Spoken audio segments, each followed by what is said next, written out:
Everybody loves pocket scarves, and one of the classic ways to finish the scarf is fringe at the lower edge of the pocket. Personally, I find that when finishing the scarf, adding the fringe at the end is aggravating to me.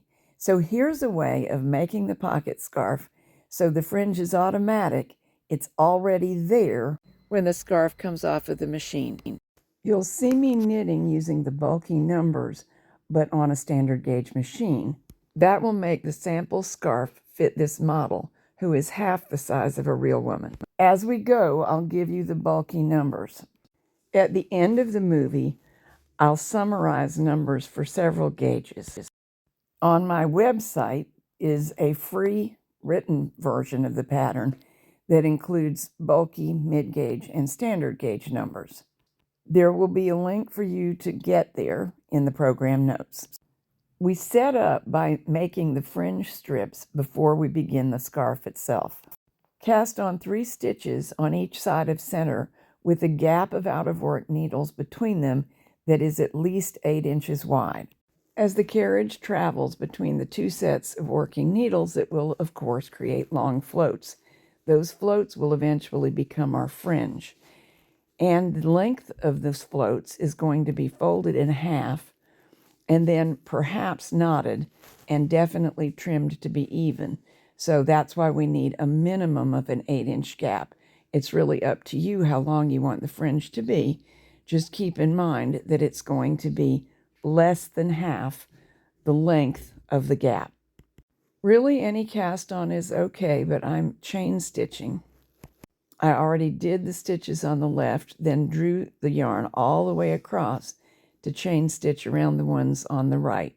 Be sure not to pull too tightly. You don't want to distort the needles. Start with the carriage set to knit back from hold and bring the needles all the way out. That will help to overcome the challenge that we're posing to the carriage. I'm doing this for the first 3 rows, and then I'll be able to hang some claw weights. On a bulky machine, use worsted weight, otherwise known as number 4 yarn. Target gauge is 4 stitches, 6 rows per inch. The length that we knit here needs to match the width of the pocket, which is 7 inches. Based on 6 rows per inch, we're going to need to knit 42 rows. For this project, it's quite important to know your row gauge. It is okay if you cannot match mine, but you really do need to get 7 inches of length knitted on the 2 stockinette strips, the one running left and right. So if you must adjust row count, that's fine. Find your true rows per inch gauge, multiply by 7, and that's your number of rows to knit. So to summarize, cast on 3 stitches left of 0, leave a long gap, a minimum of 8 inches, cast on 3 stitches right of 0, knit 42 rows, and bind off, and make 2 strips like this. One simple way to get the bind off done is to go around the gate pegs in the classic bind off, but leave the right hand strip still hanging on the needles. Then take your yarn all the way across so that it just makes one more float, and you can bind off the left hand stitches. To prepare the fringe for use, fold it so that the knit side is out on both sides. The fold in the yarn strands is down, and use a strand of the main yarn to baste this area together, the 2 stockinette strips. When you have made and set aside 2 pieces like the one we just made together, cast on 28 stitches. Any neat cast on is fine. Here I'm chaining around the needle shanks. I thought it might interest you to see what I sketched to work from. I am by no means expecting you to work from it. We'll explain in great detail. But here's the genesis of my pattern for myself. And it does allow you to see the shape that we'll be knitting, starting at the top hem of one pocket, knitting downward to the bottom fold of the pocket, knitting the back of the pocket, then the whole body of the scarf, and then the final pocket. I got the desired gauge for the whole scarf at stitch size 7 on this machine, but for creating the fringe and the pocket hems, I used 5, and for creating the main part of the pocket, I used 6.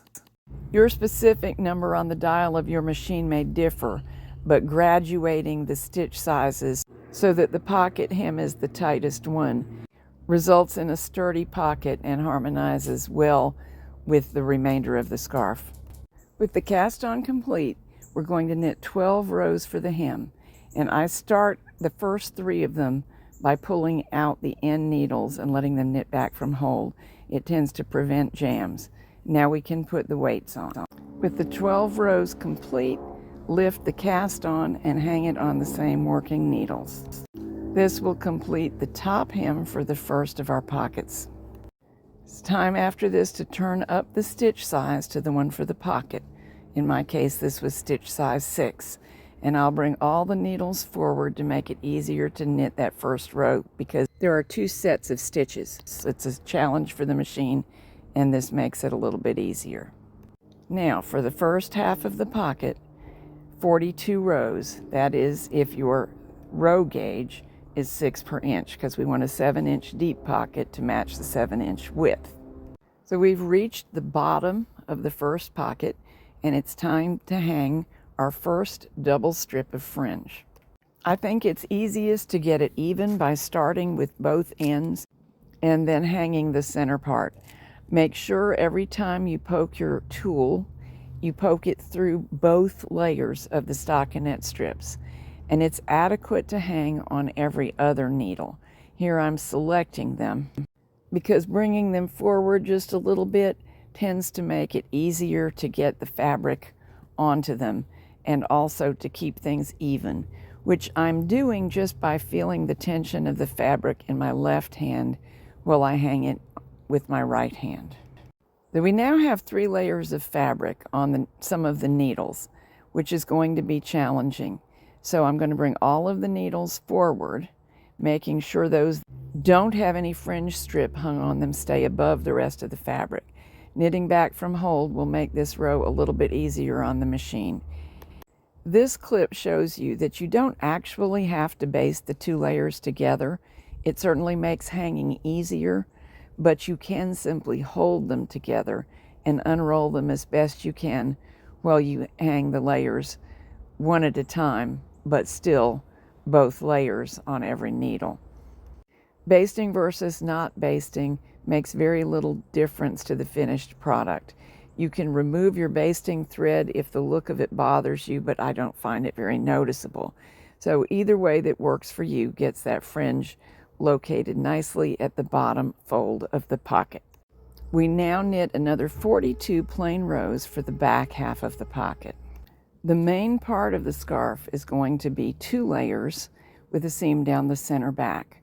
So cast on 14 stitches on the carriage side, which will probably be the right if you usually start on the right as I do. Then knit across and cast on another 14 on the left.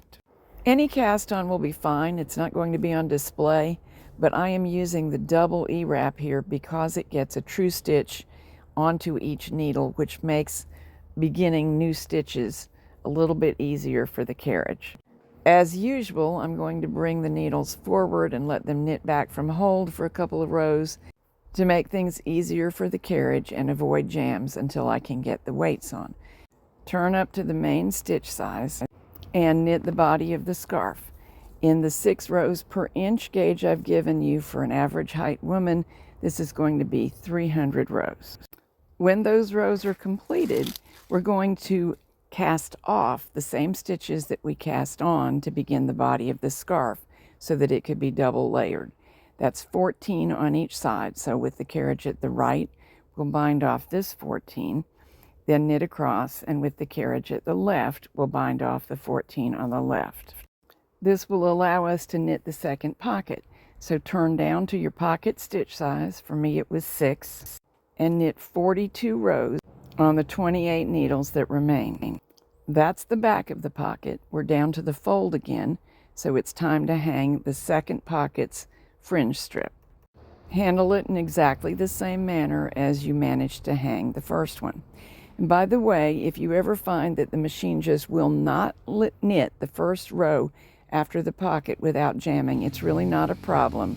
You can manually knit that row by pulling the needles forward, laying yarn in the hooks, and pulling back to create a stitch.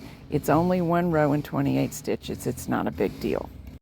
My machine really doesn't mind. Just be sure to keep those fringy pieces out of the way. Now another 42 rows. Remember that if you adjusted your row count for the first pocket, you will want to do so for the second. And I'll have more notes about adjusting row count for either a gauge adjustment or a different height of wearer at the end of the movie. Now it's time to create the top hem for the second pocket. Use a separate piece of main yarn and E-wrap every needle that's now in use. Then change to whatever stitch size you used for the first pocket hem. Knit 12 rows. Lift each E-wrap and hang it on a working needle. Sometimes you have to do them one at a time, as I'm doing here, but sometimes you can see and feel well enough to manage 2 at a time. When they're all hung, bring the needles forward and bind off. I prefer to bind off around the gate pegs for this, but really any neat bind off will be okay. Binding off around the gate pegs is a great choice though, because it gives a chain stitched edge, which is a nice match to the chain stitched cast on that I used around the needle shanks. Now we have some seaming to do. First, fold both pockets so that the purl side is showing on the outside and the fringe is facing downwards at the bottom of the pocket. Seam the 2 layers together as marked by the dotted line. The hem of the pocket should extend above the back of the pocket by a little bit. Here I'm hand sewing, but it's perfectly acceptable to do this on the sewing machine. It is neat and it keeps things from falling out of the pocket. Seam both pockets on both sides in the same manner. On the long piece of scarf, seam the 2 edges together. This is a long seam, so I thought I would see what it would look like if I did sew it on the sewing machine in the traditional right sides together method using a narrow seam allowance. I basically just unrolled the edges as I went and sewed right next to the edge column of stitches, and I think it looks just fine. Afterwards, of course, you have to turn the scarf right side out. We have one further place to sew. This is the back where the doubled part of the scarf aligns with the top of the pocket. The end of the scarf fabric on the back will tend to roll away from the pocket. Sometimes that gap is see-through from the front, so it's best to just lightly stitch it down to the back layer of pocket only with sewing thread, following the line of the pins in this picture. Smooth out the fringe and trim it off evenly. An optional step that you can take if you allowed extra length on the floats between your 3 stitches on each side while knitting the fringe is to separate it into bundles of 3 and not one bundle of 3 with the next all the way across. I don't find it necessary, but it can be a nice look. Another optional step is to use the sewing machine to run a line of zigzag stitching near the lower edge of the stockinette strip. It makes that lower edge look a bit like a fancy braid, but more importantly, it makes it more secure. So if the scarf will get hard wear, that can be a good thought. Okay, let's discuss size and gauge now. This scarf was designed to be 64 inches long. Ideally, a pocket scarf usually fits the wearer best if it's about like her height or a couple inches shorter, not more than that. In the U.S., the average height of women is 5'5" or 5'6", depending who you consult and what neighborhood you live in. So I made this scarf 5 feet 4 inches, thinking that would work for many women. But obviously, if you have a taller friend, you need more length. And this is the area to lengthen or to shorten for a petite friend. Now, because the scarf is quite long, row gauge really matters. For this size, we wanted the center section 50 inches long. And at 6 rows per inch, that comes to 300 rows. If you only get 5 rows per inch, you'd need 250 rows. So in other words, just multiply your true row gauge by the desired length of this section. This scarf is 7 inches wide. You can certainly make it wider if you want to, but at 7 inches wide, Here are the numbers of stitches to cast on in various gauges.